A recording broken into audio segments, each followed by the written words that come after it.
Welcome dear friends.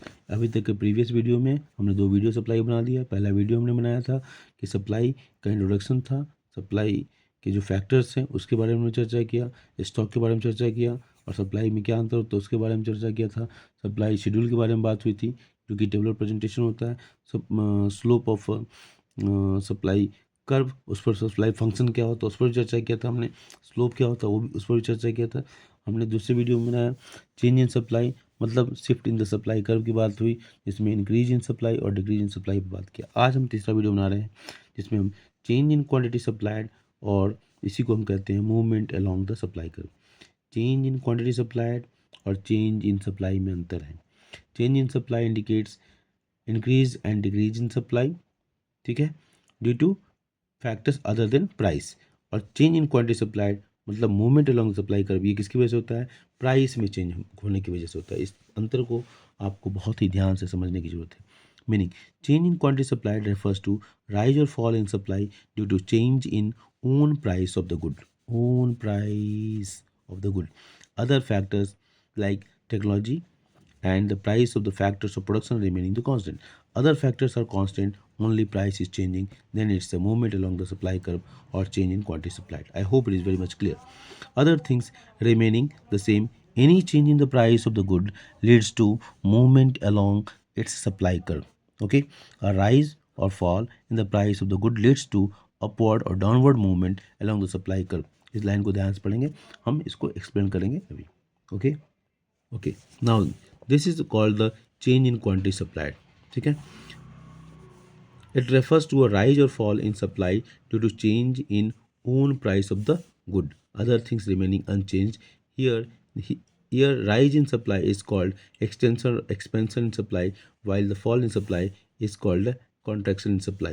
मैं direct diagram पे सारी कॉन्सेप्ट को दे दूंगा, यहाँ पर नहीं बोल रहा हूँ। Diagrammatically change in quantity supplied means movement along the supply curve.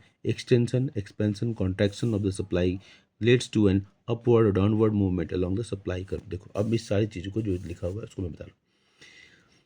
Factors other than price में हमने देखा चेंज इन सप्लाई होता है, और चेंज इन क्वांटिटी सप्लाइड में क्या होता है?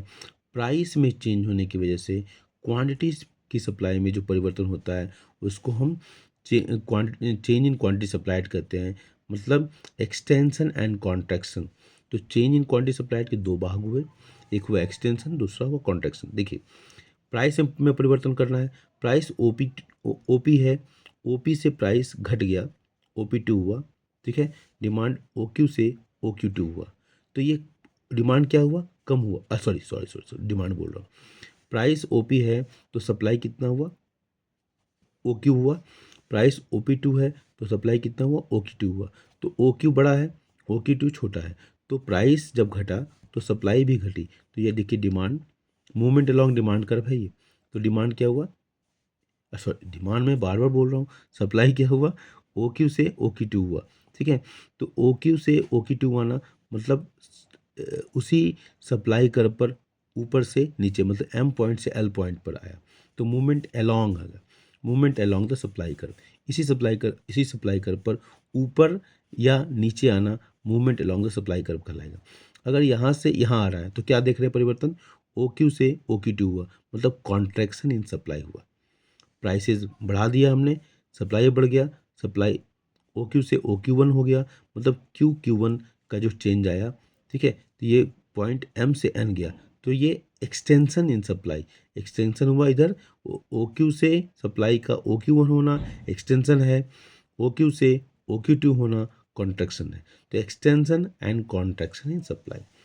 When the producer moves from M to N, the rise in supply of the quantity, rise in supply of the quantity, ये ना rise है। Why? From OQ to OQ1, OQ से OQ1 हो गया, is due to rise in its own prices, rise in its own prices, price OP से OP1 हो गया, ठीक है। There is upward movement along the same supply curve, upward movement हो रहा है सेम उसी सप्लाई कर्व पर, ठीक है, SS पर। When the producer moves from M to L जब आ रहा है वही वाइस वर्सा काम करेगा। The fall in supply of the commodity कितना हुआ? यहाँ से यहाँ हो गया, OQ से OQ2 हो गया, OQ से OQ2 हो गया।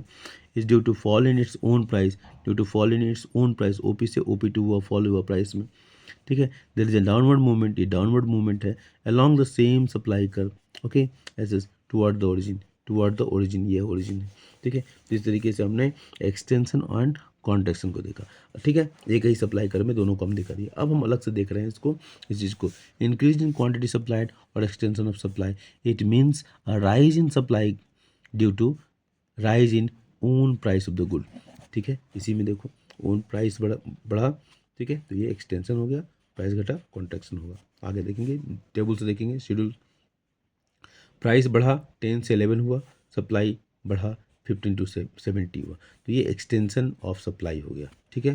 टेबल 3.1 सोच, ये आप समझ जाएंगे, टेंशन इसी को एक्सप्लेनेशन हो गया। Decrease in quantity supplied, contraction in supply, it means fall in supply due to fall in own prices of the good, other factors remaining the same, okay. Fall in price हुआ, supply भी गिर गया, ठीक है, ये क्या हुआ, contraction होगा, कॉन्ट्रैक्शन इन सप्लाई, प्राइस घटा, सप्लाई भी घटा, ठीक है। Factors affecting supply of a commodity,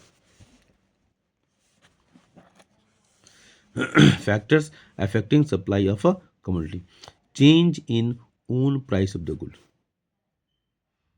change in own price of the good, ठीक है। फैक्टर्स अफेक्टिंग सप्लाई को कौन कौन से फैक्टर्स अफेक्ट करते हैं, तो हम एक एक फैक्टर्स को लिखते हैं, चेंज इन, इसको हम अलग वीडियो बनाते हैं इसका। Thank you.